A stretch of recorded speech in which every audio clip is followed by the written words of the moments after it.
김만수 할아버지는 새벽 6시가 되기도 전에 눈을 뜨셨습니다.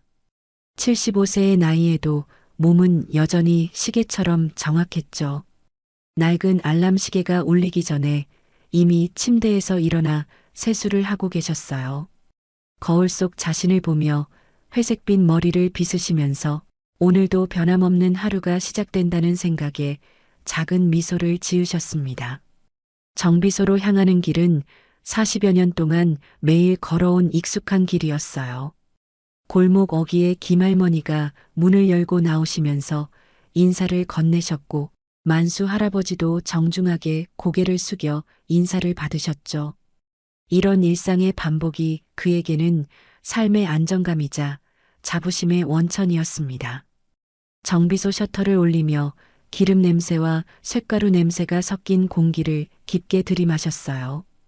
어떤 사람들은 이 냄새를 불쾌하게 여길지도 모르지만 만수 할아버지에게는 집 냄새처럼 친숙하고 편안한 향기였습니다. 작업복을 입고 공구들을 정리하면서 오늘 하루 일정을 머릿속으로 정리하셨죠. 첫 번째 손님은 박 사장님이었어요. 10년 넘게 단골로 다니시는 분으로 트럭 엔진오일 교환을 위해 오셨습니다. 할아버지, 오늘도 일찍 나오셨네요. 건강이 정말 좋으세요. 박 사장님의 인사에 만수 할아버지는 환하게 웃으며 대답하셨어요. 젊은 사람들보다 더 부지런해야 먹고 살죠. 트럭 상태는 어떻습니까? 트럭 보닛을 열고 엔진을 살펴보시는 할아버지의 손놀림은 여전히 정확하고 능숙했습니다. 40년이 넘는 경험이 축적된 손길은 엔진의 작은 이상까지도 금세 찾아내셨어요. 여기 벨트가 조금 느슨해졌네요. 오일 교환하면서 같이 조여드릴게요. 정확한 진단에 박 사장님은 고개를 끄덕이며 감탄하셨죠. 작업을 하시면서 만수 할아버지는 자신의 일에 대한 자부심을 느끼셨습니다. 손에는 언제나 기름때가 묻어 있고 손톱 사이사이에는 쇳가루가 끼어 있었지만 그것이 자신이 정직하게 일하며 살아온 증거라고 생각하셨어요. 책상에 앉아서 하는 일보다는 손으로 직접 만지고 고치는 일이 더 가치 있다고 여기셨습니다. 점심시간이 되자 동네 식당에서 사온 도시락을 드시면서 휴대폰을 꺼내셨어요. 몇 장 안 되는 사진첩을 들여다보시는데 그 중에서도 가장 자주 보시는 사진이 있었습니다. 바로 3년 전 아들 영훈이의 결혼식 사진이었죠. 하얀 웨딩드레스를 입은 며느리 소희의 환한 미소와 정장을 차려입은 영훈이의 행복한 모습이 담겨 있었어요. 그날을 떠올리시면서 할아버지는 따뜻한 미소를 지으셨습니다. 결혼식장에서 처음 만난 며느리는 정말 예쁘고 밝은 아가씨였어요. 아버님, 잘 부탁드려요라고 정중하게 인사하던 모습이 아직도 생생했습니다. 그때 소희의 눈빛에는 진심이 담겨 있었고 만수 할아버지도 마음 깊이 며느리를 활용했었죠. 오후에도 손님들이 계속 찾아왔습니다. 엔진 점검을 받으러 온 이웃 아저씨, 타이어 교체가 필요한 아줌마 브레이크 패드를 갈러온 택시 기사님까지 각각의 손님들과 나누는 대화 속에서 만수 할아버지는 자신이 이 동네에서 얼마나 필요한 존재인지를 느끼셨어요. 사람들이 그를 신뢰하고 의지하는 모습을 볼 때마다 가슴 한편이 뿌듯했습니다. 해가 지기 시작할 무렵 마지막 손님을 배웅하고 정비소를 정리하셨어요. 공구들을 제자리에 정리하고 바닥을 깨끗이 쓸면서 오늘도 무사히 하루 일과를 마쳤다는 안도감을 느끼셨습니다. 40년이 넘는 세월 동안 이렇게 성실하게 일해온 자신이 자랑스러웠어요. 비록 손은 거칠고 옷은 기름때로 얼룩졌지만 정직한 노동으로 가족을 부양하고 사회에 기여해왔다는 자부심이 가슴을 가득 채웠습니다. 만수 할아버지가 정비소 문을 잠그고 집으로 돌아가시는 길에 주머니 속 휴대폰이 울렸습니다. 화면에 영훈이라는 이름이 떠오르자 얼굴에 미소가 번졌어요. 아들에게서 오는 전화는 언제나 반가웠거든요. 아버지, 안녕하세요. 지금 퇴근하시는 길이시죠? 영훈이의 목소리가 평소보다 조금 들뜬 것 같았습니다. 만수 할아버지는 가벼운 걸음으로 집 앞 벤치에 앉으시며 대답하셨어요. 응, 방금 정비소 문 잠갔다. 무슨 일이냐? 아버지, 정말 좋은 소식이 있어요. 영훈이의 목소리에서 기쁨이 묻어났습니다. 소희가, 소희가 임신했어요.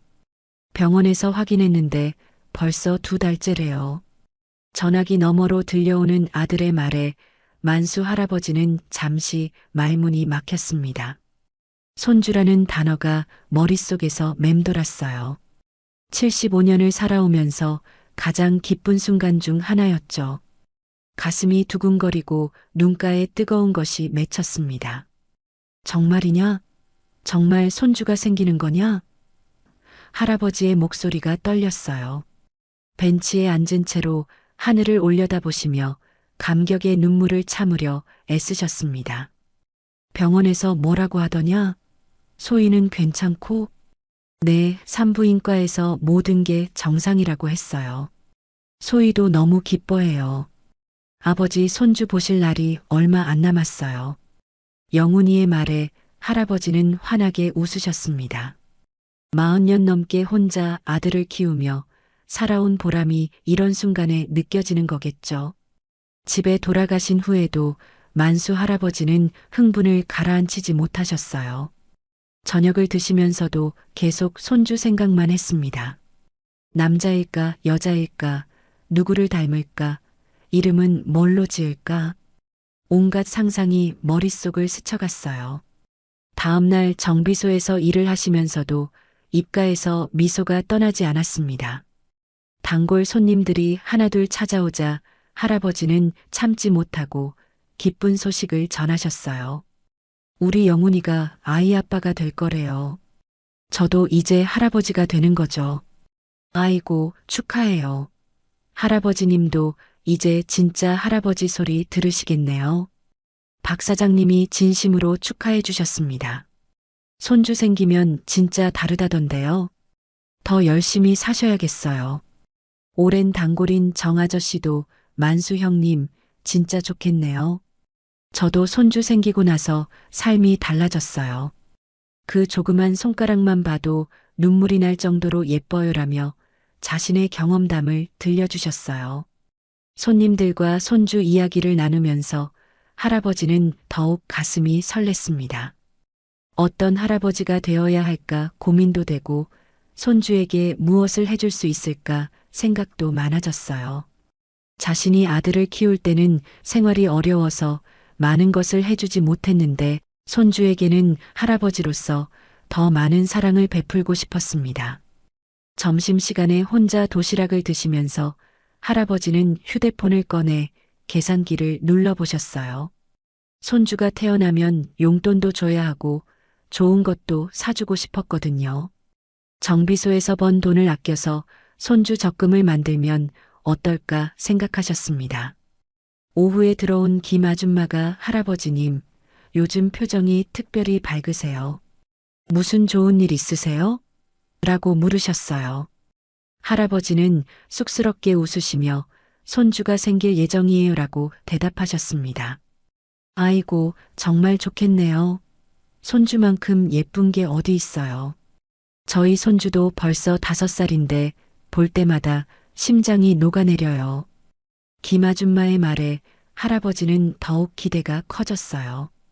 그날 밤 만수 할아버지는 침대에 누워 천장을 바라보며 많은 생각을 하셨습니다. 손주가 태어나면 어떤 할아버지가 되어야 할지, 어떤 추억을 만들어줄지 상상해 보셨어요. 정비소에서 간단한 장난감을 만들어주고 자전거 타는 법도 가르쳐주고 인생의 지혜도 전해주고 싶었습니다. 아들 영훈이가 어렸을 때 바빠서 많이 놀아주지 못했던 아쉬움이 있었거든요. 손주에게는 그런 아쉬움을 남기지 않고 싶었어요. 비록 나이는 많지만 건강한 할아버지로서 손주와 함께 보낼 시간들을 소중히 여기고 싶었습니다. 이런 생각을 하며 할아버지는 행복한 잠에 들었어요. 손주가 생긴다는 소식을 들은 지 한 달쯤 지났을 때 만수 할아버지는 정비소에서 낡은 컴퓨터를 켜고 앉으셨습니다. 인터넷이라는 것이 아직도 어색하고 어려웠지만 손주를 위해서라면 뭐든 배우고 싶었어요. 키보드를 한 글자씩 천천히 누르며 아기용품이라고 검색하셨습니다. 화면에 나타난 수많은 상품들을 보며 할아버지는 눈이 휘둥그레졌어요. 유모차, 아기 침대, 젖병, 기저귀, 옷가지까지 종류가 너무나 다양했습니다. 요즘 아기들은 이런 것들이 다 필요한가 보구나. 혼잣말을 하시며 하나하나 자세히 살펴보셨어요. 특히 유모차를 보며 감탄하셨습니다. 자신이 영훈이를 키울 때는 포대기에 업고 다니는 게 전부였는데 이제는 비행기처럼 복잡한 유모차들이 즐비했어요.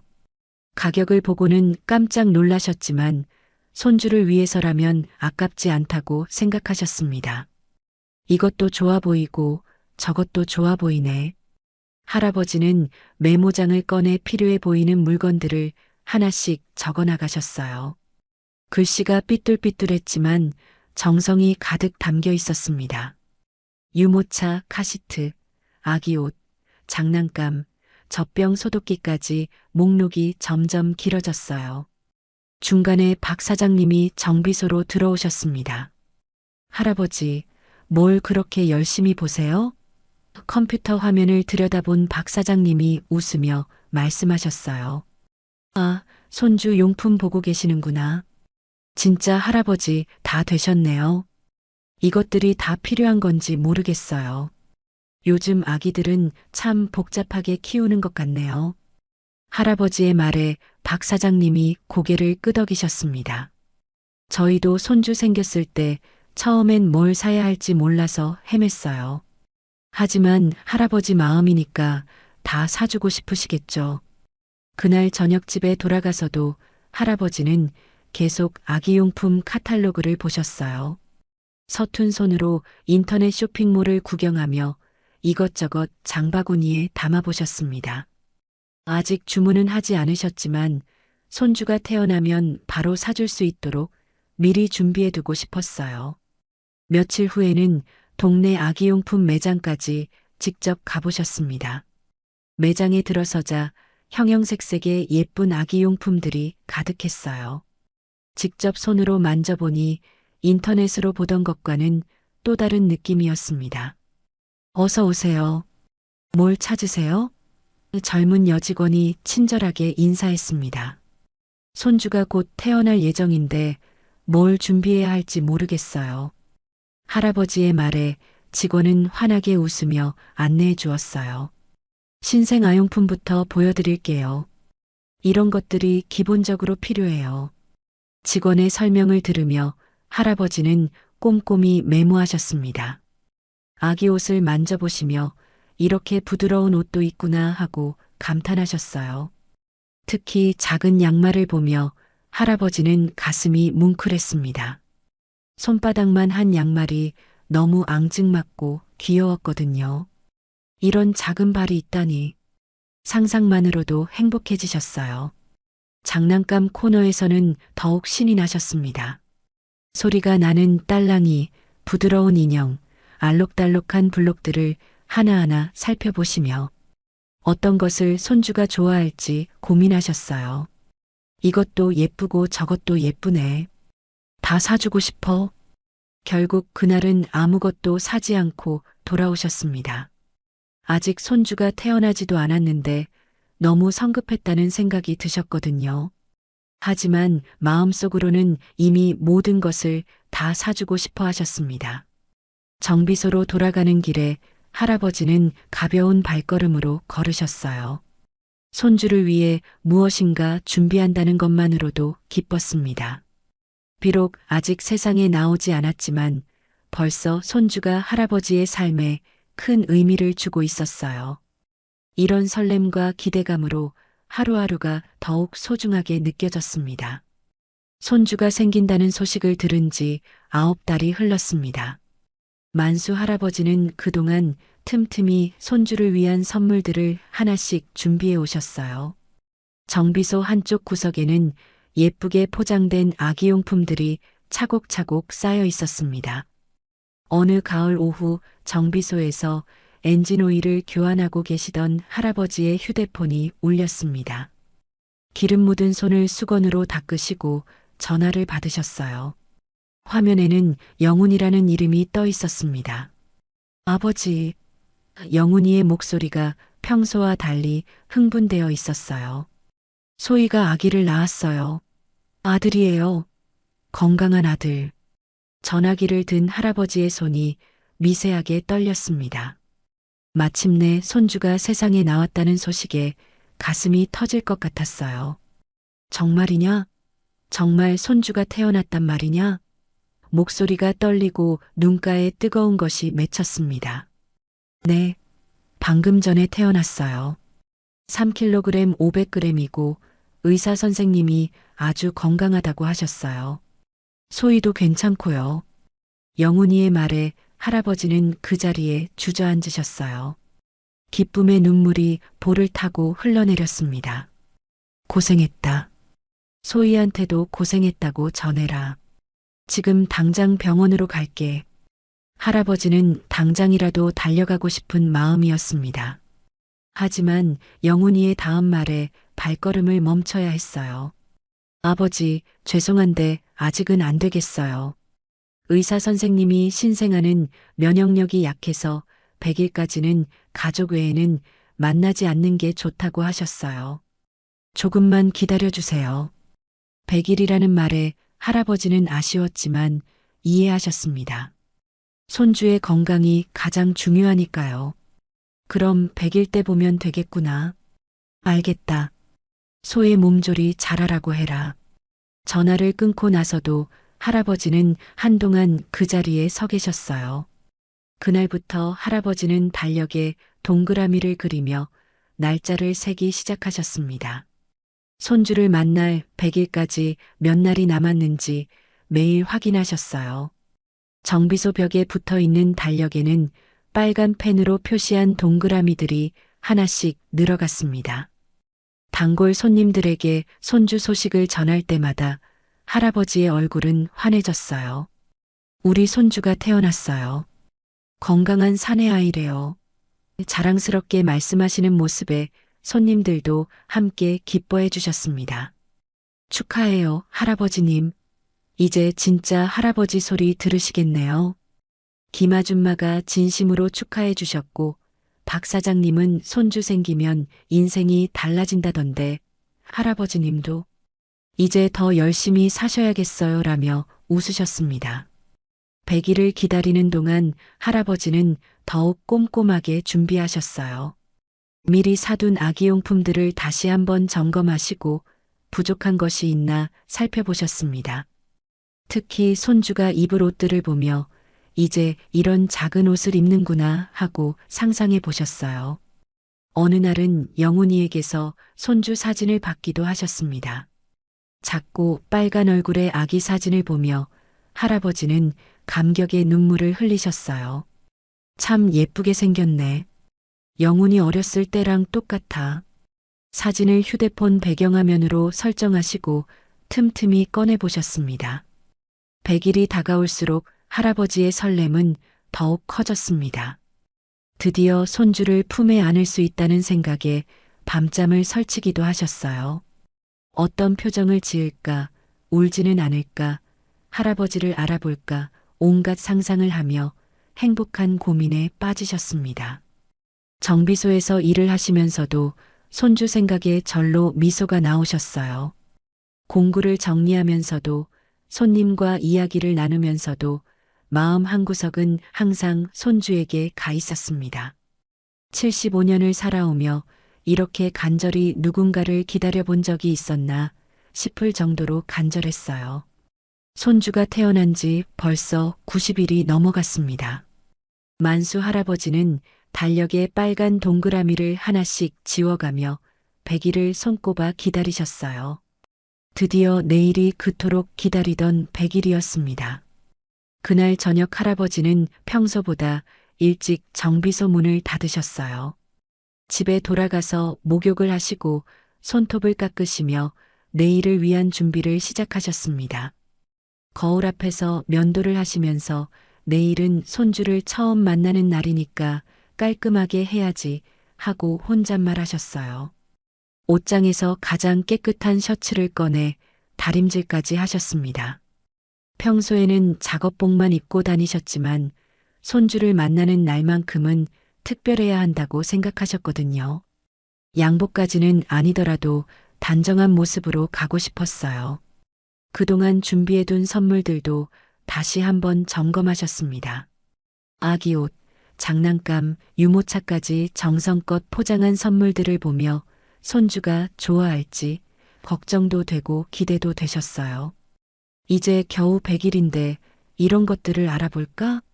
하면서도 준비하는 과정 자체가 즐거웠습니다. 밤늦게까지 잠이 오지 않으셔서 침대에 누워 천장을 바라보며 많은 상상을 하셨어요. 손주가 할아버지를 보고 웃어줄까, 울지는 않을까, 어떤 모습일까. 아기의 작은 손을 잡고 할아버지야 하고 말해주고 싶었습니다. 다음 날 새벽 할아버지는 평소보다 더 일찍 일어나셨어요. 세수를 하고 면도를 다시 한번 깔끔하게 하시고 손톱 사이사이까지 꼼꼼히 닦으셨습니다.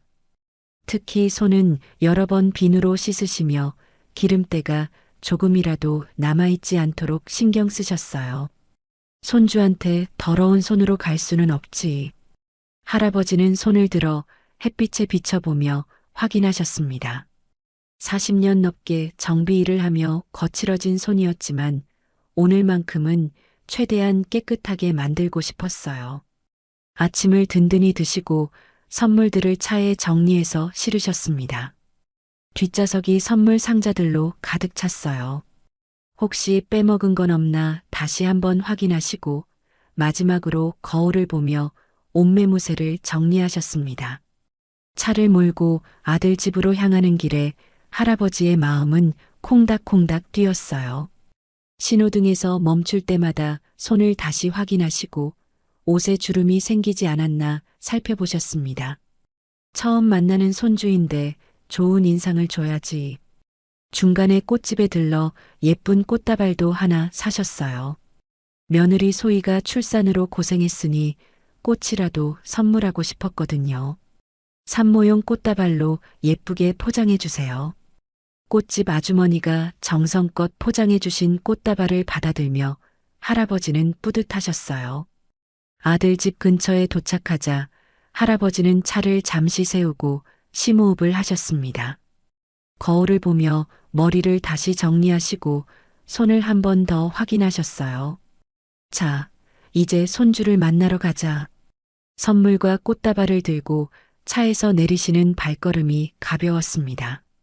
아파트 입구에서 엘리베이터를 기다리며 할아버지는 설렘과 긴장이 뒤섞인 기분이었어요. 90일 동안 기다려온 순간이 드디어 왔습니다. 엘리베이터 안에서 층수 버튼을 누르며 손주야, 할아버지가 간다 하고 작게 중얼거리셨어요. 아들 집 현관 앞에 서서 초인종을 누르기 전에 할아버지는 다시 한번 옷을 정리하셨습니다. 손에 든 선물들을 가지런히 정리하시고 밝은 미소를 지으며 초인종을 눌렀어요. 문 너머에서 발소리가 들려오자 할아버지의 가슴이 더욱 빠르게 뛰었습니다. 문이 열리자 며느리 소희가 나타났습니다. 하지만 할아버지가 기대했던 환한 미소는 보이지 않았어요. 대신 피곤해 보이는 얼굴과 어딘지 모르게 차가운 표정이 할아버지를 맞았습니다. 아, 아버님 오셨구나. 소희야, 고생 많았다. 몸은 괜찮고? 할아버지는 며느리의 차가운 반응에도 불구하고 따뜻하게 인사하셨어요. 이것 꽂히고 손주 선물도 좀 준비했어. 들고 온 꽃다발과 선물들을 보여드리며 환하게 웃으셨습니다. 들어오세요. 소희는 문을 열어주며 간단히 말했어요. 거실로 들어서자 소희의 어머니인 사돈댁도 소파에 앉아 계셨습니다. 할아버지는 정중하게 인사드렸지만 사돈댁의 반응도 시큰둥했어요. 영훈이는 어디 있냐? 할아버지가 주위를 둘러보며 물으셨습니다. 회사에 급한 일이 있어서 나갔어요. 저녁 때 들어온다고 했어요. 소희의 대답에 할아버지는 조금 아쉬웠지만 이해하셨어요. 그럼 손주부터 볼 수 있을까? 소희는 잠시 머뭇거리더니 아기 방 쪽을 바라보았습니다. 지금 자고 있어서요. 깨우면 안 되거든요.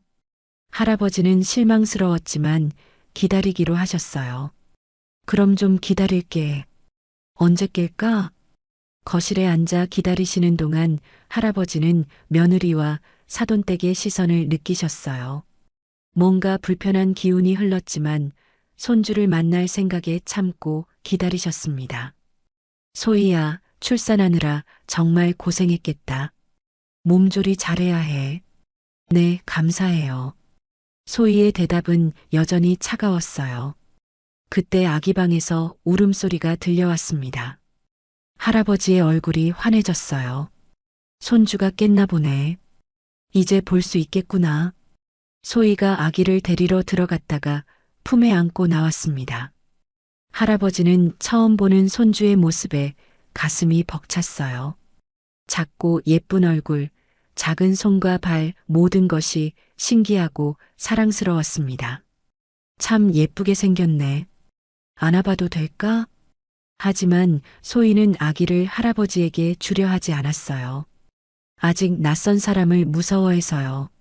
낯선 사람이라는 말에 할아버지는 가슴이 찔렸습니다. 자신은 할아버지인데 낯선 사람이라니요. 할아버지인데 낯선 사람은 아니잖아. 할아버지가 조심스럽게 말씀하셨지만 소희는 고개를 저었어요. 신생아는 조심해야 해서요. 혹시 세균이라도 옮으면 안 되거든요. 그때 소희의 시선이 할아버지의 손에 머물렀습니다. 아무리 깨끗이 씻었지만 오랜 세월 정비 일을 하며 거칠어진 손톱 사이사이에 남은 미세한 때를 보고 있었어요.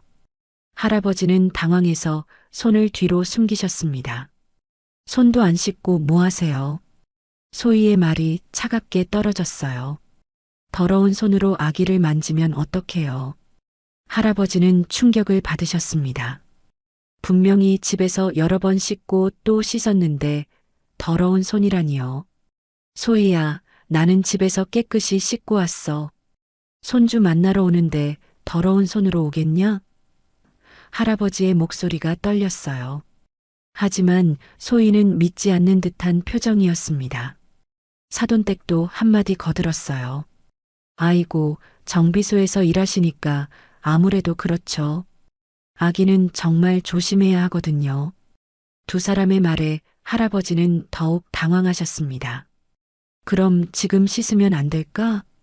할아버지가 화장실을 가리키며 말씀하셨지만 소희는 고개를 저었어요. 한번 씻는다고 되는 게 아니에요. 아기는 정말 예민해서요. 할아버지는 어떻게 해야 할지 몰라 망설이셨어요. 90일을 기다려온 첫 만남이 이럴 줄은 꿈에도 생각 못 하셨습니다. 손주는 바로 앞에 있는데 안아볼 수도 없고 며느리는 자신을 더러운 사람 취급하고 있었어요.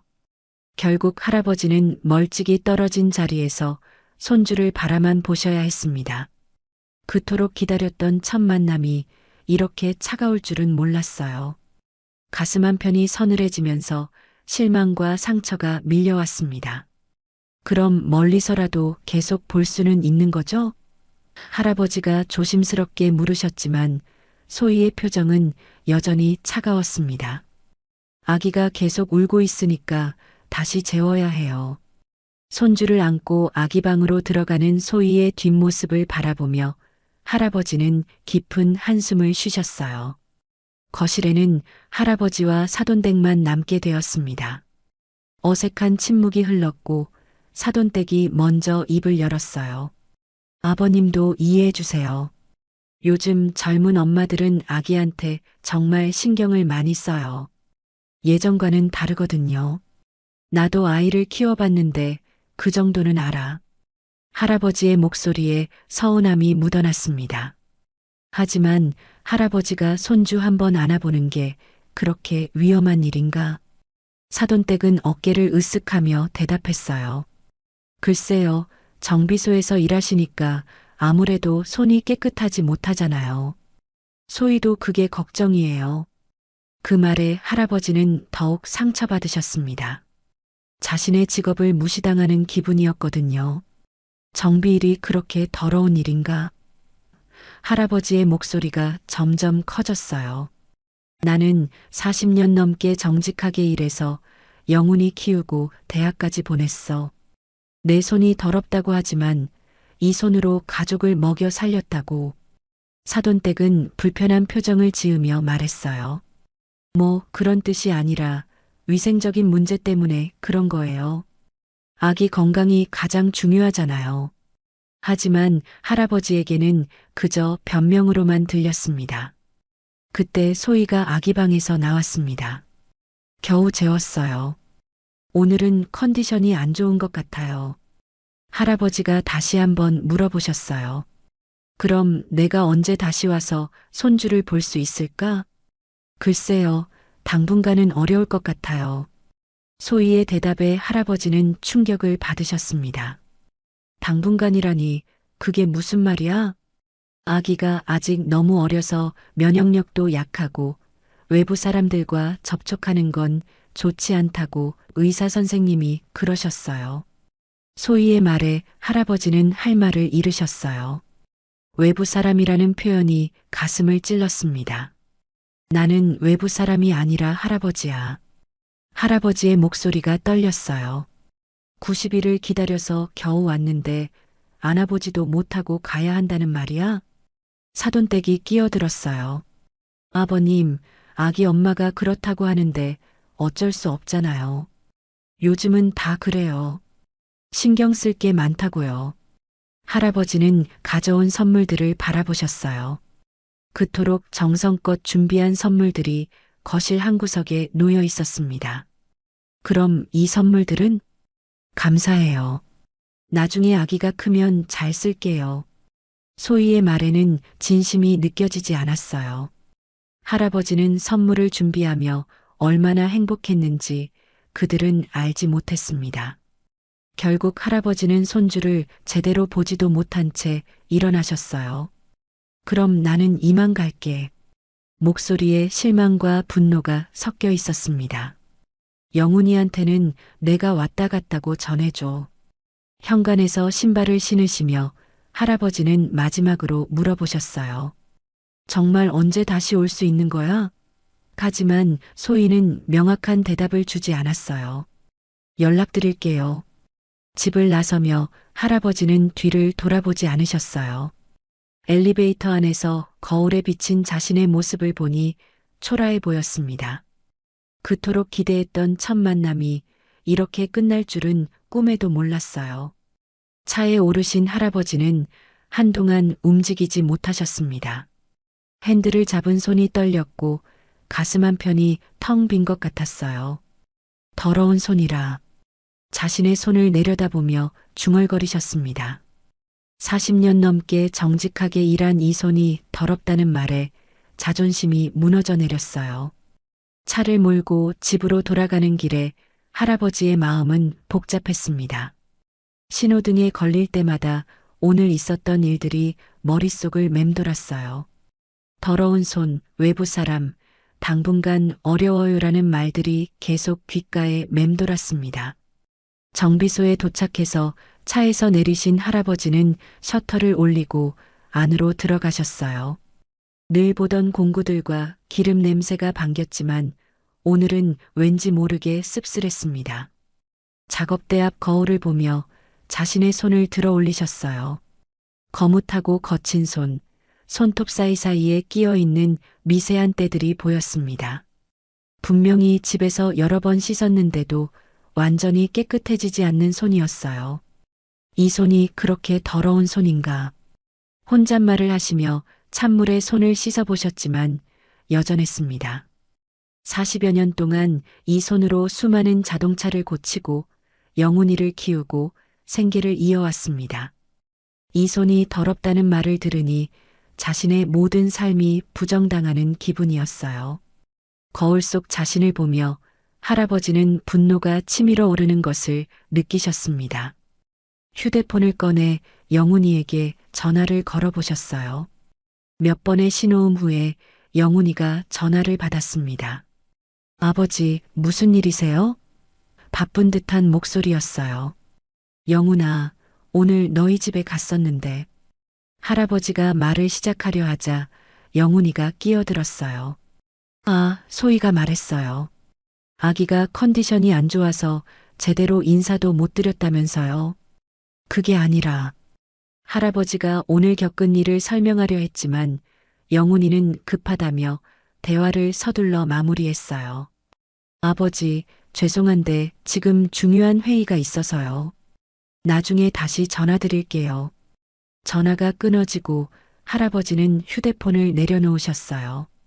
아들마저 자신의 이야기를 제대로 들어주지 않는다는 생각에 더욱 외로워졌습니다. 가족들이 모두 자신을 외면하고 있다는 느낌이 들었어요. 그날 밤 집에 돌아가신 할아버지는 침대에 누워 천장을 바라보며 많은 생각을 하셨습니다. 90일을 기다려간 첫 만남이 이렇게 차갑고 모욕적일 줄은 꿈에도 몰랐어요. 손주를 안아보지도 못하고 더러운 손이라는 말까지 들어야 했습니다. 내가 뭘 잘못했나? 할아버지는 자신을 돌아보셨어요. 평생 성실하게 살아왔고 정직하게 일해서 아들을 키웠는데 이제 와서 더러운 사람 취급을 받아야 하는 건지 이해할 수 없었습니다. 분노와 서운함이 뒤섞인 감정 속에서 할아버지는 결심을 하셨어요. 더 이상 이런 모욕을 당할 수는 없다고 생각하셨습니다. 자신의 삶을 새롭게 정리하고 남은 인생을 자신만을 위해 살아보고 싶었어요. 다음 날 아침 할아버지는 평소보다 일찍 정비소에 나오셨어요. 하지만 오늘은 일을 하는 대신 부동산 중개사무소 전화번호를 찾아보셨습니다. 정비소와 집을 팔고 완전히 새로운 삶을 시작하기로 결심하셨거든요. 여보세요, 부동산이죠? 정비소 하나 팔려고 하는데요. 전화를 걸며 할아버지의 목소리는 단호했습니다. 며느리와 사돈댁이 자신을 무시했다면 이제 그들이 후회할 만한 일을 해보고 싶었어요. 재산을 다 정리해서 자유롭게 살아보자. 할아버지는 혼잣말을 하며 미소를 지으셨어요. 더 이상 가족들의 시선을 신경 쓰지 않고 자신만을 위한 삶을 살아갈 계획이었습니다. 이것이 그들에게 주는 마지막 메시지가 될 거라고 생각하셨어요. 정비소 한 구석에 놓인 손주 선물들을 바라보며 할아버지는 씁쓸하게 웃으셨습니다. 그토록 정성스럽게 준비했던 선물들이 이제는 의미를 잃어버린 것 같았어요. 하지만 이제 그런 것들에 매달리지 않기로 하셨습니다. 새로운 시작을 위해 모든 걸 뒤로하고 떠날 때가 온 것 같았습니다. 다음 날 아침 만수 할아버지는 평소보다 더 일찍 정비소에 나오셨어요. 하지만 오늘은 공구를 만지는 대신 책상 서랍에서 통장들을 꺼내 정리하기 시작하셨습니다. 40년 넘게 모아온 재산이 얼마나 되는지 계산해 보고 싶었거든요. 부동산 중개사무소에 전화를 걸어 상담 약속을 잡으셨어요. 정비소와 주택을 매각하려고 합니다. 언제 나오실 수 있나요? 할아버지의 목소리는 단호했습니다. 더 이상 이곳에서 모욕을 당하며 살고 싶지 않았어요. 1시간 후 중개업자 박 실장이 정비소로 찾아왔습니다. 어르신, 갑자기 매각하시려는 특별한 이유가 있으신가요? 궁금해하는 박 실장에게 할아버지는 간단히 대답하셨어요. 자유롭게 살고 싶어서 그래요. 이 위치면 정비소로는 최고의 입지네요. 단골 고객들도 많으시고. 박 실장이 정비소 곳곳을 둘러보며 감정가를 매기기 시작했어요. 주택까지 합치면 상당한 금액이 될 것 같은데요. 할아버지는 책상에 앉아 계산기를 두드리고 계셨어요. 정비소 부지가, 집가, 그동안 모아둔 예금까지 합치면 생각보다 큰 돈이었습니다. 이 정도면 남은 인생 편하게 살 수 있겠구나. 혼잣말을 하시며 미소를 지으셨어요. 빠른 매각을 원하시면 시세보다 조금 낮춰야 할 수도 있어요. 박 실장의 말에 할아버지는 고개를 끄덕이셨습니다. 상관없어요. 빨리 처리하는 게 더 중요해요. 돈보다는 이곳을 떠나는 것이 우선이었거든요. 점심시간이 되자 단골 손님들이 하나둘 찾아오기 시작했어요. 평소처럼 차량 점검을 받으러 온 김 사장님이 정비소 분위기가 어수선한 걸 눈치채셨습니다. 할아버지, 뭔가 달라 보이는데요? 김 사장님, 실은 정비소를 정리하려고 해요. 할아버지의 말에 김 사장님이 깜짝 놀라셨어요. 갑자기 무슨 일이세요? 몸이 안 좋으신가요? 몸은 괜찮아요. 그냥 새로운 삶을 살아보고 싶어서요. 할아버지는 구체적인 이유는 말씀하지 않으셨어요. 가족들과의 갈등을 남들에게 알리고 싶지 않았거든요. 오후에는 더 많은 단골 손님들이 소식을 듣고 찾아왔어요. 10년 넘게 차를 맡겨온 박 아저씨, 이웃집 아줌마, 택시 기사님까지 모두들 아쉬워하셨습니다. 할아버지가 없으면 우리는 어디서 차를 고쳐요? 이 동네에서 가장 믿을 만한 정비소였는데. 한 손님이 안타까워하자 다른 손님들도 고개를 끄덕이셨어요. 정말 서운해요. 다른 데는 믿음이 안 가거든요. 할아버지는 손님들의 아쉬움을 보며 가슴 한편이 뭉클했어요. 적어도 이곳에서는 자신이 필요한 사람이었고 신뢰받는 사람이었습니다. 며느리와 사돈댁이 무시했던 것과는 정반대였죠. 다들 고마웠어요. 40년 동안 저를 믿고 맡겨주셔서. 할아버지의 목소리가 잠시 떨렸어요. 새로운 정비소를 소개해 드릴 테니까 걱정 마세요. 저녁 무렵 박 실장이 다시 연락을 해왔어요. 벌써 관심 있어 하는 분들이 몇 명 계세요. 내일 현장 보러 오신다고 해요. 생각보다 빠른 진전에 할아버지는 만족스러우셨습니다. 집에 돌아가신 할아버지는 그동안 모아둔 사진들을 정리하기 시작하셨어요. 영훈이 어렸을 때 사진, 결혼식 사진, 그리고 며칠 전 받은 손주 사진까지. 이제 이런 것들에 매달릴 필요 없어. 사진들을 상자에 넣으며 단호하게 말씀하셨어요. 새로운 삶을 위한 계획도 세우기 시작하셨습니다. 바닷가 근처에서 조용히 살면서 여행도 다니고 하고 싶었던 일들도 해보고 싶었어요. 가족들이 자신을 무시했다면 이제 혼자서도 충분히 행복할 수 있다는 걸 보여주고 싶었습니다. 정비소 매각 소식이 동네에 퍼지자 놀란 주민들이 하나둘 찾아오기 시작했습니다. 만수 할아버지가 40년 넘게 운영해온 정비소는 이 동네의 터줏대감 같은 존재였거든요. 아침부터 이웃 아줌마들이 모여 이야기꽃을 피우고 계셨어요. 정말 떠나시는 거예요? 김할머니가 안타까운 표정으로 물으셨습니다. 이 동네에서 할아버지만큼 믿을 만한 분이 어디 있어요? 우리 아들도 군대 갔다 와서 첫 차 샀을 때 여기서 점검받았는데. 고맙습니다. 하지만 이제 새로운 삶을 살아보고 싶어요. 할아버지는 작업복을 정리하며 담담하게 대답하셨어요. 나이가 있으니까 자유롭게 살면서 여행도 다니고 싶고요. 동네 슈퍼 사장님도 찾아와 아쉬움을 표했어요. 할아버지 없으면 이 골목이 썰렁해질 것 같아요. 새벽부터 밤늦게까지 일하시는 모습 보면서 저도 힘을 얻었거든요. 오후에는 10여 년 넘게 단골이었던 회사 사장님이 직원들과 함께 찾아오셨어요. 할아버지, 정말 섭섭해요. 저희 회사 차량들 모두 여기서 관리받았는데 이제 어떡하죠? 좋은 정비소 소개해 드릴게요. 걱정 마세요. 할아버지는 미소를 지으며 대답하셨지만 마음 한편으로는 뿌듯했어요. 이렇게 많은 사람들이 자신을 아쉬워한다는 것이 며느리의 무시와는 너무나 대조적이었거든요. 저녁 무렵에는 주민들이 모여서 작은 송별 모임까지 만들어 주셨어요.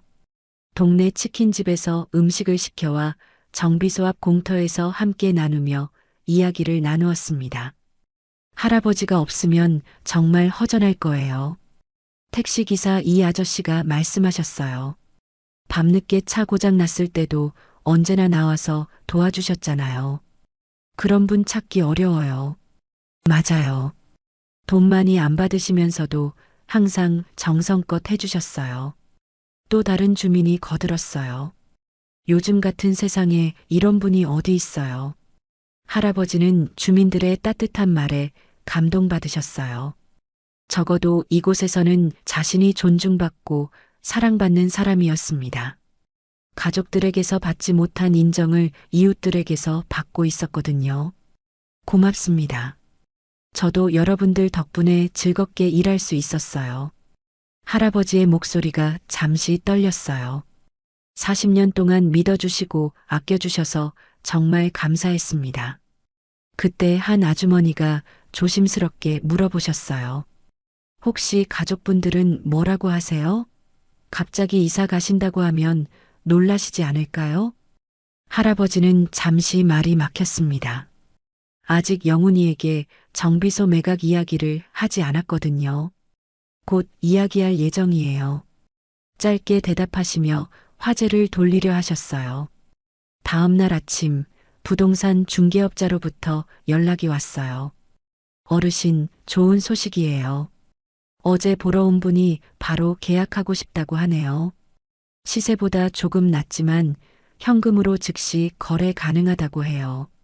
좋습니다. 바로 진행하세요. 할아버지는 주저하지 않으셨어요. 빨리 정리하고 새 출발을 하고 싶었거든요. 언제 계약할 수 있나요? 내일 오후에 계약서 작성하고 등기 이전까지 일주일 정도 걸릴 것 같아요. 박 실장의 말에 할아버지는 생각보다 빨리 진행되는 것에 만족하셨어요. 집 매각도 동시에 진행하기로 하셨습니다. 어차피 혼자 살기에는 너무 큰 집이었고 추억보다는 새로운 시작이 더 중요했거든요. 다 정리하고 가벼운 마음으로 떠나자. 그날 저녁 할아버지는 영훈이에게 전화를 걸어야 하나 고민하셨어요. 하지만 결국 내일 계약하고 나서 이야기하기로 하셨습니다. 어차피 결정은 이미 내렸고 누구도 말릴 수 없는 일이었거든요. 침대에 누워 천장을 바라보며 할아버지는 새로운 삶을 상상해 보셨어요. 바닷가 마을에서 여유롭게 산책도 하고 읽고 싶었던 책도 읽고 가고 싶었던 곳에 여행도 다니면서 말이에요. 가족들이 자신을 무시했다면 이제 혼자서도 충분히 행복할 수 있다는 걸 보여주고 싶었습니다. 한편 아들 집에서는 소희가 평소보다 신경이 예민해져 있었습니다. 시어버지가 며칠 전 다녀간 후로 계속 마음이 불편했거든요. 아기를 재우면서도 그날의 일이 자꾸 떠올랐어요. 여보, 아버님한테서 연락 온 거 없어? 소희가 영훈이에게 물어보았습니다. 영훈이는 회사 일에 바빠서 아버지 생각을 할 여유가 없었어요. 왜? 무슨 일 있었어? 그냥 지난번에 오셨을 때 좀 서운해 하시는 것 같았거든. 소희는 구체적으로 말하기가 어려웠어요. 자신이 시어버지를 너무 차갑게 대했다는 생각이 들었지만 그렇다고 잘못했다고 인정하기도 싫었거든요. 아버지는 이해하실 거야. 아기가 아직 어리니까. 영훈이는 대수롭지 않게 생각하며 대답했어요. 바쁘시니까 연락 안 하시는 것 같은데. 그날 밤 소희는 잠이 오지 않아 뒤척이고 있었어요. 시어버지의 실망한 표정이 자꾸 떠올랐습니다. 그토록 기다렸다가 오셨는데 손주를 제대로 안아보지도 못하게 했던 것이 마음에 걸렸어요. 혹시 내가 너무했나? 소희는 혼잣말을 했지만 곧 고개를 저었어요.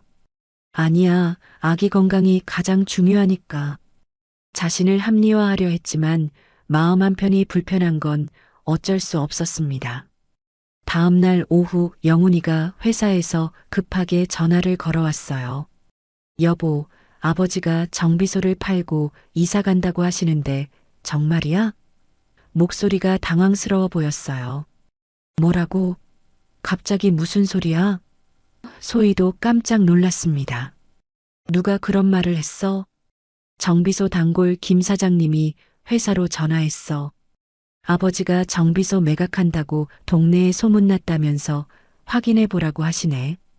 영훈이의 목소리에 당황감이 느껴졌어요. 소희는 가슴이 철렁했어요. 혹시 지난번 일 때문인가 싶어서였거든요. 설마 우리 때문에 그러시는 건 아니겠지? 모르겠어. 아버지한테 바로 전화해 볼게. 영훈이가 서둘러 전화를 끊었어요. 하지만 아무리 걸어도 만수 할아버지는 전화를 받지 않으셨습니다. 그때 할아버지는 부동산 중개사무소에서 계약서에 서명을 하고 계셨어요. 축하드려요. 이제 정식으로 매각 절차가 시작됩니다. 박 실장이 웃으며 말했어요. 고맙습니다. 빨리 정리되면 좋겠네요. 할아버지는 계약서를 받아들며 후련한 기분이었어요. 이제 정말로 새로운 시작을 할 수 있게 된 거였거든요. 오후에 영훈이가 정비소로 급하게 달려왔어요. 아버지, 정말 정비소를 파신다는 게 사실이에요? 숨을 헐떡이며 물어보는 영훈이를 보며 할아버지는 담담하게 대답하셨어요. 그래, 벌써 계약했다. 할아버지의 차분한 대답에 영훈이는 더욱 당황했어요. 왜 갑자기 이런 결정을 하세요? 저한테는 왜 상의도 안 하시고? 내 재산인데 왜 너한테 상의해야 하냐? 할아버지의 목소리가 차가웠어요. 너는 바쁘다고 내 이야기도 제대로 안 들어줬잖아. 영훈이는 할 말을 잃었어요. 며칠 전 아버지가 전화했을 때 급하다며 대화를 피했던 게 떠올랐거든요. 아버지, 미안해요. 그때 너무 바빴어서. 이제 와서 미안하다고? 늦었어. 할아버지는 공구들을 상자에 정리하시며 말씀하셨어요. 나는 이제 자유롭게 살 거야. 누구한테도 무시당하지 않고. 무시당한다는 게 무슨 말이에요? 영훈이가 다급하게 물었지만 할아버지는 대답하지 않으셨어요. 대신 며느리와 사돈댁이 했던 말들이 떠올랐습니다. 더러운 손, 외부 사람, 당분간 어려워요라는 말들이요. 집도 팔기로 했다. 할아버지의 또 다른 폭탄 선언에 영훈이는 더욱 놀랐어요. 아버지, 제발 다시 생각해 보세요. 갑자기 이럴 이유가 뭐가 있어요? 할아버지는 영훈이를 바라보며 씁쓸하게 웃으셨어요. 내 아내한테 물어봐라. 무슨 이유인지 알 거야. 영훈이는 집으로 돌아가는 길에 아버지의 마지막 말이 계속 머릿속을 맴돌았어요. 내 아내한테 물어봐라라는 말이 무슨 뜻인지 짐작이 가기 시작했습니다. 혹시 며칠 전 아버지가 집에 왔을 때 뭔가 있었던 건 아닐까요? 집에 도착하자마자 영훈이는 소희에게 다급하게 물어보았어요. 여보, 아버지가 왔을 때 정확히 무슨 일이 있었던 거야? 아버지가 너한테 물어보라고 하시는데. 소희는 당황하며 시선을 피했어요. 별일 없었어. 그냥 아기가 컨디션이 안 좋아서 조금 일찍 가셨을 뿐이야. 하지만 목소리에 떨림이 있었습니다. 정말 그게 다야? 아버지가 갑자기 집과 정비소를 다 팔고 떠나겠다고 하시는데. 영훈이의 다급한 목소리에 소희는 더욱 불안해졌어요. 설마 정말로 그날 일 때문인 건 아니겠죠. 엄마는 뭐라고 하셨어? 영훈이가 장모님께 물어보자 소희의 어머니도 어색한 표정을 지었어요. 글쎄, 별다른 일은 없었는데 그냥 아기 때문에 조심스러워서. 그때 소희가 조심스럽게 입을 열었어요. 사실 시아버님 손이 좀 더러워 보여서 아기 만지시지 못하게 했어. 정비 일하시니까 손에 기름때도 있고 해서. 영훈이의 얼굴이 굳어졌어요. 뭐라고? 아버지한테 손이 더럽다고 말한 거야? 목소리가 점점 커지기 시작했습니다. 아기 건강을 위해서였어. 신생아는 정말 조심해야 한다고 의사 선생님도 그러셨다고. 소희가 목소리를 높이며 변명했지만 영훈이의 표정은 더욱 심각해졌어요. 그래도 그런 식으로 말할 수 있어?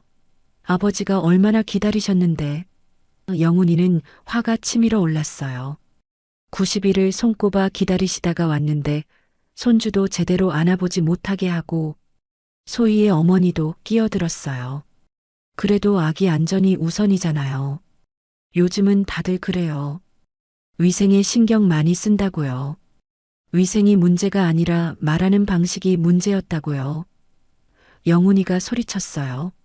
아버지가 평생 그 손으로 저를 키우시고 정직하게 사셨는데 더러운 손이라니. 그제서야 소희는 자신이 얼마나 심하게 말했는지 깨달았어요. 시아버지의 그날 표정이 떠올랐습니다. 실망하고 상처받은 눈빛을 이제야 제대로 이해하게 되었어요. 나는 그냥 아기 걱정해서 한 말이었어. 소희의 목소리가 떨렸어요. 설마 그 때문에 이사까지 가시겠어? 당연하지. 아버지가 얼마나 상처받으셨겠어. 영훈이는 머리를 감싸쥐었어요. 평생 성실하게 사신 분인데 며느리한테 그런 모욕을 당하시다니. 사돈댁도 당황하기 시작했어요. 설마 정말로 이사 가시는 건 아니겠죠? 손주도 있는데. 아버지가 이미 계약하셨다고 했어. 돌이킬 수 없을 것 같아. 영훈이는 절망적이었어요. 이제 어떻게 하지? 아버지가 전화도 안 받으시는데. 그날 밤 소희는 잠을 이루지 못했어요. 아기를 재우면서도 계속 시아버지 생각만 났습니다. 자신이 너무 심하게 했다는 생각이 들기 시작했거든요. 위생이 중요하긴 했지만 좀 더 부드럽게 말할 수도 있었을 텐데요. 여보, 시아버님께 사과드려야겠어. 소희가 영훈이에게 말했지만 영훈이는 고개를 저었어요. 지금 아버지 상태로는 사과를 받아주실지 모르겠어. 정말 상처가 깊으신 것 같아. 다음 날 아침 영훈이는 다시 정비소로 갔지만 할아버지는 이미 짐을 정리하고 계셨어요. 아버지, 제발 다시 생각해 보세요. 소희가 잘못했다고 사과하고 싶어 해요. 늦었어. 할아버지의 대답은 단호했어요. 이미 결정한 일이야. 나는 더 이상 무시당하면서 살고 싶지 않다. 아버지. 영훈이의 목소리가 절망적이었지만 할아버지의 마음은 이미 돌아서 있었어요. 새로운 삶을 향한 결심이 흔들리지 않았습니다. 며칠 후 만수 할아버지는 정비소에서 마지막 정리를 하고 계셨습니다. 40년 넘게 함께했던 공구들을 하나씩 상자에 담으시며 감회가 새로웠어요. 이제 정말로 이곳을 떠날 시간이 다가왔습니다. 그때 예상치 못한 방문객이 찾아왔어요. 소희가 아기를 유모차에 태우고 조심스럽게 정비소 앞에 서 있었습니다. 할아버지는 며느리를 보자 표정이 굳어졌어요. 아버님, 소희의 목소리가 떨렸어요. 잠깐 시간 내주실 수 있을까요? 유모차 안의 손주를 바라보며 할아버지의 마음이 복잡해졌습니다. 화가 나면서도 손주가 보고 싶었거든요. 무슨 일이냐? 할아버지의 목소리는 여전히 차가웠어요. 소희는 깊게 숨을 들이쉬고 고개를 숙였습니다. 죄송합니다. 지난번에 정말 신뢰를 많이 범했어요. 소희의 진심 어린 사과에도 할아버지는 표정을 바꾸지 않으셨어요. 아기 걱정에 너무 예민해져서 아버님께 상처드린 말을 했어요. 이제 와서 미안하다고? 할아버지가 냉정하게 말씀하셨어요. 내 손이 더럽다고 했을 때는 언제고. 소희는 눈물이 맺혔지만 참으려 애쓰며 말을 이어갔어요. 정말 죄송해요. 아버님이 얼마나 기다리셨는지, 얼마나 정성껏 준비해 오셨는지 알면서도 제가 너무 심했어요. 유모차 안에 아기가 울음을 터뜨리기 시작했어요. 소희가 당황해하자 할아버지는 본능적으로 다가가려 했지만 멈췄습니다. 지난번 일이 떠올랐거든요. 손주 달래는 것도 더러운 손으로는 안 되겠지. 할아버지의 싸늘한 말에 소희는 더욱 죄송한 마음이 들었어요. 아버님, 제발 한 번만 더 기회를 주세요. 소희가 간절하게 부탁했어요. 아기를 안아보세요. 정말 예뻐요. 유모차에서 아기를 꺼내 할아버지께 건네려 했어요. 하지만 할아버지는 뒤로 물러서셨어요. 필요 없어. 나는 외부 사람이니까. 그날 소희가 했던 말을 그대로 돌려주시며 쓴웃음을 지으셨어요. 그런 뜻이 아니었어요. 소희가 울먹이며 말했어요. 정말 죄송해요. 다시는 그런 말 안 할게요. 이사 가지 마세요. 늦었다고 했잖아. 할아버지는 다시 짐 정리를 계속하셨어요. 나는 더 이상 무시당하면서 살지 않을 거야. 새로운 곳에서 자유롭게 살 거니까 걱정 마. 소희는 어떻게 해야 할지 몰라 우두커니 서 있었어요. 아무리 사과해도 시아버지의 마음이 돌아서지 않는 것 같았습니다. 자신이 저지른 실수가 얼마나 큰지 이제야 깨달았어요. 아버님, 소희가 마지막으로 한 번 더 불러보았지만 할아버지는 대답하지 않으셨어요. 대신 짐을 정리하는 소리만 정비소 안에 울렸습니다. 결국 소희는 아기를 다시 유모차에 태우고 터벅터벅 돌아가야 했어요. 발걸음이 무거웠고 마음은 더욱 무거웠습니다. 자신의 잘못으로 가족이 뿔뿔이 흩어지게 될까봐 두려웠거든요. 그날 저녁 집에 돌아온 소희는 영훈이에게 하루 있었던 일을 이야기했어요. 시아버님이 정말 화가 많이 나신 것 같아. 아무리 사과해도 들으려고도 안 하시더라. 당연하지. 아버지가 얼마나 상처받으셨는데. 영훈이도 한숨을 쉬었어요. 이제 정말 돌이킬 수 없을지도 몰라. 그날 밤 소희는 아기를 재우면서 많은 생각을 했어요. 시아버지가 떠나시면 아이는 할아버지 없이 자라게 될 텐데 그게 얼마나 큰 손실인지 생각하니 가슴이 아팠습니다. 자신의 한순간의 실수가 이렇게 큰 결과를 가져올 줄은 몰랐어요. 일주일 후 정비소와 짐 매각이 모두 완료되었습니다. 만수 할아버지는 평생 모은 재산을 현금으로 받으시며 새로운 자유를 실감하셨어요. 통장에 찍힌 큰 금액을 보며 이제 정말 자유로워졌구나 하고 혼잣말하셨습니다. 짐은 최소한으로 정리하셨어요. 옷가지 몇 벌과 필요한 생활용품들만 작은 가방에 담으시고 나머지는 모두 정리하거나 이웃들에게 나누어 주셨습니다. 40년간 쌓인 추억들을 뒤로하고 홀가분하게 떠날 준비를 마치셨어요. 떠나기 전날 밤 할아버지는 마지막으로 손주를 보고 싶은 마음이 들었습니다. 아무리 며느리와 갈등이 있었지만 손주에게는 죄가 없었거든요. 하지만 자존심이 허락하지 않았어요. 이미 상처받은 마음을 다시 열고 싶지 않았습니다. 대신 할아버지는 편지를 한 통 쓰기로 하셨어요. 손주가 커서 읽을 수 있을 때를 위한 편지였습니다. 서툰 글씨로 천천히 써내려 가셨어요. 우리 손주에게 할아버지는 너를 정말 많이 사랑해. 비록 지금은 멀리 떠나지만 언제나 내 할아버지라는 것을 잊지 마라. 할아버지의 손은 거칠지만 이 손으로 내 아빠를 키웠고 너를 위한 선물도 준비했단다.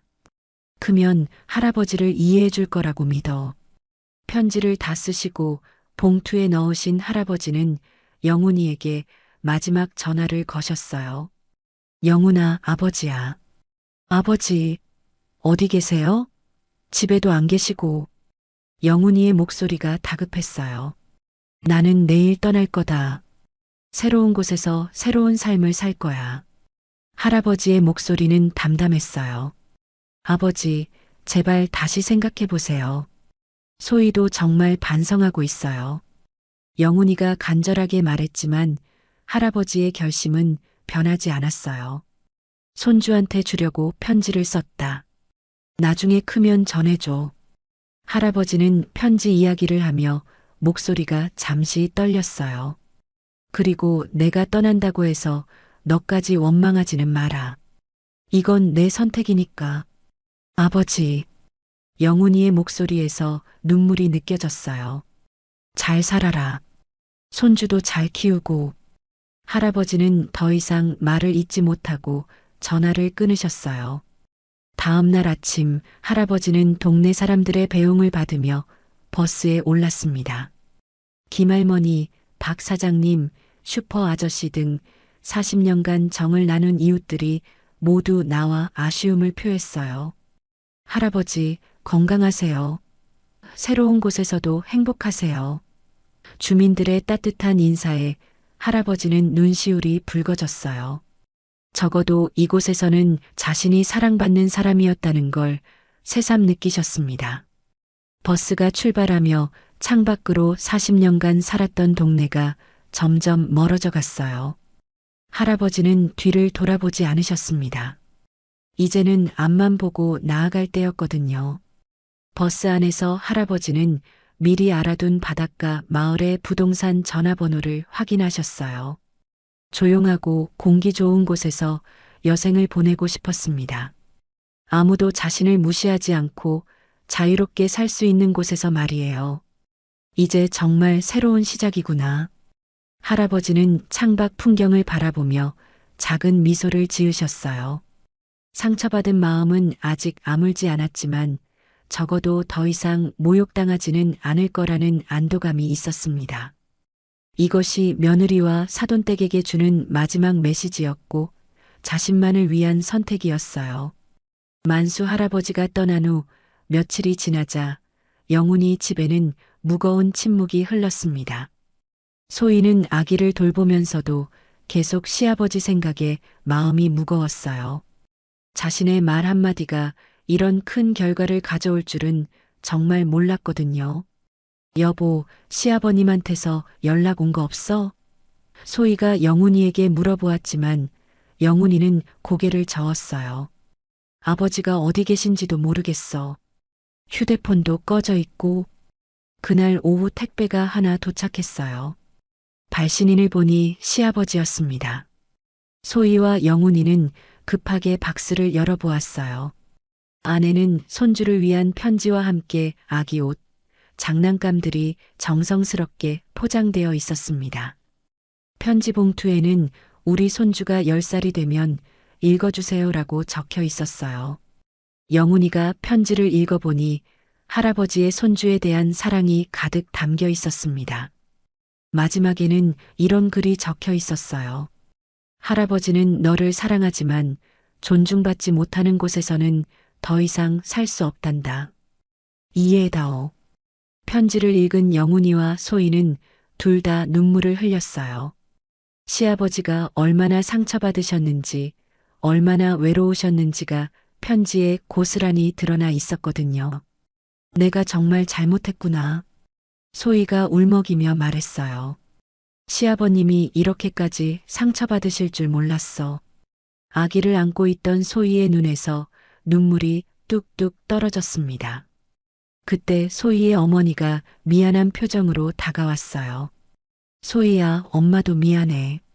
그때 너무 심하게 말한 것 같아. 시아버님이 정말 상처받으셨을 거야. 이제 어떻게 해야 하지? 소희가 절망적으로 말했어요. 시아버님이 어디 계신지도 모르는데 어떻게 사과를 드려?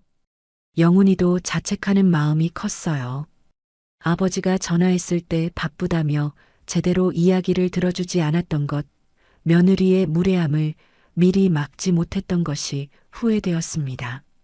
몇 주가 지나도 할아버지에게서는 아무런 연락이 없었어요. 영훈이는 사립탐정까지 고용해서 아버지를 찾으려 했지만 쉽지 않았습니다. 할아버지가 의도적으로 연락을 끊고 숨어 계신 것 같았어요.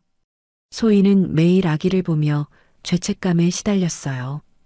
아이가 웃을 때마다 할아버지가 보고 싶어 하셨던 모습이 떠올랐거든요. 이 아이가 할아버지를 모르고 자라면 어떡하지? 동네 사람들도 할아버지가 떠나신 후 계속 영훈이를 찾아와 안부를 물었어요. 아버님은 어디 가셨어요? 정말 좋은 분이셨는데. 이런 말을 들을 때마다 영훈이는 더욱 죄송한 마음이 들었습니다. 우리가 아버지를 내쫓은 거나 마찬가지야. 영훈이가 한숨을 쉬며 말했어요. 평생 성실하게 사신 분을 우리가 상처 입혀서 쫓아낸 거야. 소희도 매일 후회했어요. 시아버님이 얼마나 손주를 기다리셨는데. 내가 정말 못됐어. 아기 걱정한다고 하지만 사실은 내 편견이었어.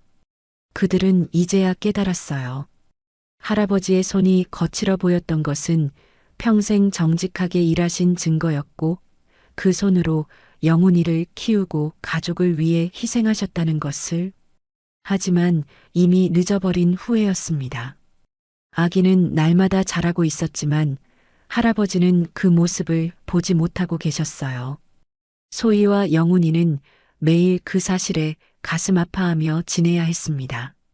자신들의 실수로 소중한 가족을 잃어버린 것이었거든요. 한편 바닷가 마을에 정착한 만수 할아버지는 작은 원룸을 얻어 새로운 생활을 시작하셨어요. 창문을 열면 바다가 보이는 소박한 집이었지만 아무도 자신을 무시하지 않는 이곳이 평화로웠습니다. 아침마다 바닷가를 산책하시며 할아버지는 마음의 평온을 찾아가고 계셨어요. 파도 소리를 들으며 걷는 길이 정비소에서 기름 냄새를 맡으며 보낸 40년과는 완전히 다른 삶이었습니다. 이렇게 사는 것도 나쁘지 않네. 마을 사람들은 할아버지를 따뜻하게 맞아주었어요. 어디서 오셨어요? 혼자 사시나 봐요? 궁금해하면서도 간섭하지 않는 적당한 거리감이 좋았습니다. 누구도 할아버지의 손이 거칠다고 말하지 않았어요. 동네 슈퍼 아주머니와 친해지시면서 할아버지는 가끔 옛날 이야기를 나누기도 하셨어요. 손자가 있어요? 아주머니가 물어보면 할아버지는 잠시 침묵하시다가 있긴 한데 멀리 떨어져 살아서라고 대답하셨습니다. 손자 사진이라도 보여주세요. 아주머니의 말에 할아버지는 휴대폰에 저장된 손주 사진을 보여드렸어요. 아이고, 정말 예쁘게 생겼네요. 할아버지 많이 보고 싶어 하겠어요. 할아버지는 쓴웃음을 지으셨어요. 손주는 아직 할아버지가 누군지도 모를 텐데 보고 싶어 할 리 없었거든요. 며느리가 만들어 놓은 거리감 때문에 할아버지는 그저 낯선 사람일 뿐이었습니다. 몇 달이 지나면서 할아버지는 이 마을에서의 삶에 적응해 가셨어요. 아침 산책, 독서, 낚시, 그리고 가끔 마을 어르신들과의 대화가 일상이 되었습니다. 스트레스도 없고 누구에게 무시당할 일도 없는 평화로운 나날들이었어요. 어느 날 할아버지는 마을 문구점에서 예쁜 편지지를 사셨어요. 손주에게 두 번째 편지를 쓰고 싶어서였습니다. 이번에는 할아버지의 새로운 생활 이야기를 담아서 보내고 싶었거든요. 우리 손주야, 할아버지는 지금 바다가 보이는 예쁜 마을에서 살고 있단다. 매일 아침 바닷가를 걸으며 너를 생각해. 언젠가 내가 크면 이곳에 놀러와서 함께 바다를 보면 좋겠구나. 편지를 다 쓰고 나서 할아버지는 고민에 빠지셨어요. 보낼지 말지 망설여졌거든요. 보내면 영훈이와 소희가 자신을 찾아올지도 모르고 그럼 또 상처받을 수도 있었으니까요. 결국 편지는 서랍에 넣어두시기로 하셨어요. 언젠가 손주가 직접 할아버지를 찾아왔을 때 전해주면 되겠다고 생각하셨습니다. 그때가 오기나 할지는 모르겠지만요. 저녁이 되어 바다에 노을이 질 때면 할아버지는 창가에 앉아 먼 곳을 바라보곤 하셨어요. 가끔 손주 생각이 나서 가슴이 아프기도 했지만 더 이상 모욕당하지 않는다는 안도감이 더 컸습니다. 이제 정말 자유로워졌구나. 할아버지는 바다를 바라보며 혼잣말하셨어요. 평생 가족을 위해 희생하며 살았는데 이제는 자신만을 위한 시간이었습니다. 비록 외롭기는 했지만 존중받지 못하는 곳에서 사는 것보다는 훨씬 나았어요. 마을 사람들은 할아버지를 서울에서 온 친절한 할아버지라고 불렀습니다. 누구도 할아버지의 과거를 캐묻지 않았고 그저 현재의 모습만으로 대해주었어요. 이런 삶이야말로 할아버지가 원했던 진정한 자유였습니다. 밤하늘의 별을 보며 할아버지는 생각하셨어요. 내 선택이 맞았어. 이제 누구에게도 무시당하지 않고 당당하게 살 수 있으니까. 상처받은 마음은 아직 완전히 아물지 않았지만 적어도 더 이상 상처받을 일은 없을 거였습니다. 이것이 할아버지가 선택한 새로운 삶의 시작이었어요.